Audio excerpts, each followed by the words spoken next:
ඉතින් යාළුවනේ සුබ දවසක්. මොකද වෙන්නේ? හොඳටම වහිනවනේ. බලමුකෝ පොඩ්ඩක් අපි ටෙන්ට් හවුස් එක පැත්තට ගිහිල්ලා බලමු නේද? මොකද වෙලා තියෙන්නේ?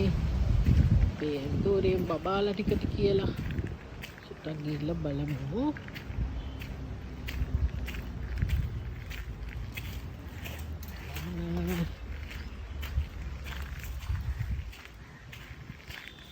ඉතින් බලන්න දැන් මේ දවස්වල හොඳටම වැස්ස නේද? වැස්ස කියන්නේ ඉතින් අපේ ඇන්තෝරියම් බබාලට අත්‍යවශ්‍ය දෙයක්. වැස්ස ඕනේනේ. ඒ වුණාට ඉතින් වැඩේ බලන්නකෝ. වහිනව ඉවරයක් නැහැනේ. ඕනාවට වඩා වැස්ස මොකද වෙලා තියෙන්නේ? ඕනාවට වඩා වැස්සත් ඇන්තෝරියම් බබාලට හානි කරයිනේ. ඉතින් ඕගොල්ලෝ දන්නවනේ නේද? ඉතින් බලමු දැන් අපි වැස්සට මොකද කරන්න කියලා. ඉතින් හැමෝම දන්නවනේ. වහින්න කලින් අපි ඒවට සූදානම් වුණා නම් අපිට පොඩ්ඩක් හරි බයක් නැතුව ඉන්න තිබ්බා. ඉතින් එහෙම සූදානම් නොවුණා නම් තමයි අපිට පොඩ්ඩක් බය හිතෙන්නේ.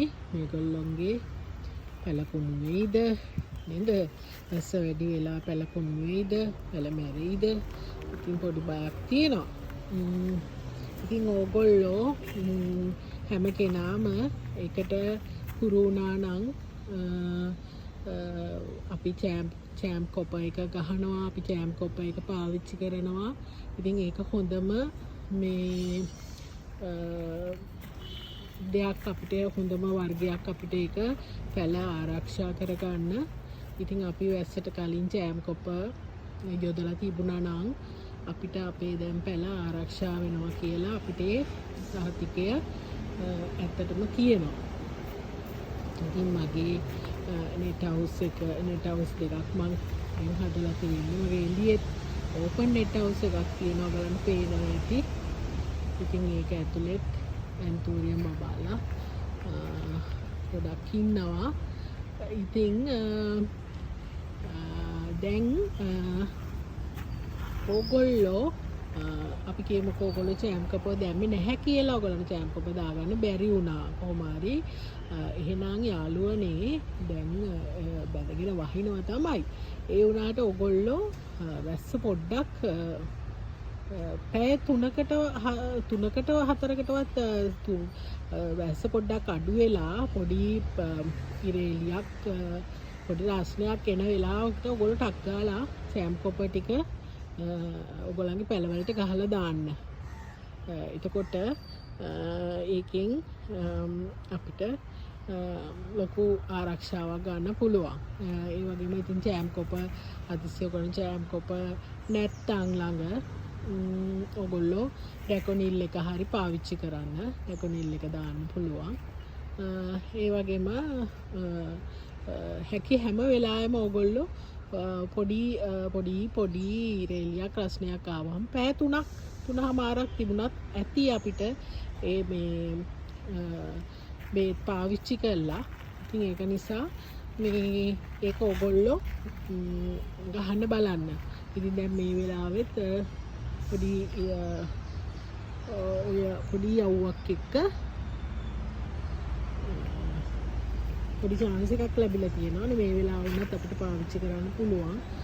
මම නම් දැන් දවස් 2ක 3කට විතර ඉස්සෙල්ලා යොදපු නිසා මම ඒක අද දන්නේ නැහැ. ඉතින් බලමු තව දවස් 2කින් විතර පාංශු දිලේරයක් දාන්න මම බලාපොරොත්තු වෙනවා. කැප්ටන් හරි ඒකට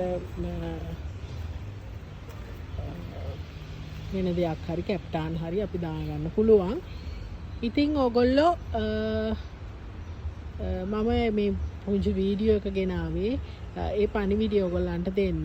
ඉතින් ඔයගොල්ලෝ ඔයගොල්ලන්ගේ මේ ලස්සන ඇන්තෝරියම් බබාලා ටික පරිස්සම් කරගන්න, ආරක්ෂා කරගන්න. ඉතින් මේ වැස්ස කාලේ වැඩි වුණාමත් ඔයගොල්ලෝ ගස් කට් කරන්න යන්න එපා. වැස්ස වැඩි වුණාමත් ගස් කට් කළාම කට් කරපු තැන සමහර විට හානි වෙන්න පුළුවන්. ඒක නිසා වැස්ස අධික වැස්ස තියෙනකොටත් වැඩිපුර ගස් කට් කරන්න යන්න එපා. වැස්ස පොඩ්ඩක් අඩු වෙනකන් ඉඳලා ඔයගොල්ලෝ ගස් ටික කට් කරන්න. ඉතින් යාළුවනේ ඔයගලන්ට ගොඩක් කාලෙකින් මම වීඩියෝ එකක් ගෙනාවෙත් නැහැ. ඔයගලන්ට මම පැල සේල් කළෙත් නැහැ. ඉතින් මං දැන් පැලපැටව ටිකක් බෝ කරගෙන ඉන්නවා. ඉතින් මං දැන් ගෙදරත් මගේ සේල් කිරීමේ කටයුතු ටිකක් ආරම්භ කරන්න මෑතකදීම බලාපොරොත්තු වෙනවා. මොකද ගෙදරට ඇවිල්ලත් ගන්න අය ගොඩක් අහන නිසා. ඉතින් ඒක නිසා මම මේ තව ඕපන් නෙට් හවුස් එකක් හදලා මං එළියෙත් පැල ටිකක් දාලා සේල් කරන්න බලාපොරොත්තු වෙනවා. ඊට අමතරව ඔයගොල්ලන්ට හෙට අනිද්දාට ඔයගොල්ලන්ට මං පැල ටිකක් දානවා. එතකොට ඔයගොල්ලන්ට මගෙන් පැල ටිකක් මිලදී ගන්න පුළුවන්. ලස්සනට හැදුණු පිරිපුන් පැල ටිකක් ඔයගොල්ලන්ට දකින්න පුළුවන්. ඉතින් හොඳයි යාළුවනේ. එහෙනම් ඔයගොල්ලෝ මේ පැල ටික ආරක්ෂා කරගන්න. ඔයගොල්ලන්ගේ ඒකුමි ප්‍රාණාශක පාංශු දිලීව පාවිච්චි කරන්න නිසි වෙලාවට පාවිච්චි කරනවා නම් ඔයගොල්ලන්ට ප්‍රශ්නයක් ගැටලුවක් ඇති වෙන්නේ නැහැ. බය වෙන්න දෙයක්වත් නැහැ. හොඳයි යාළුවනේ. එහෙනම් ගිහිල්ලා එන්නම්. සුබ දවසක්.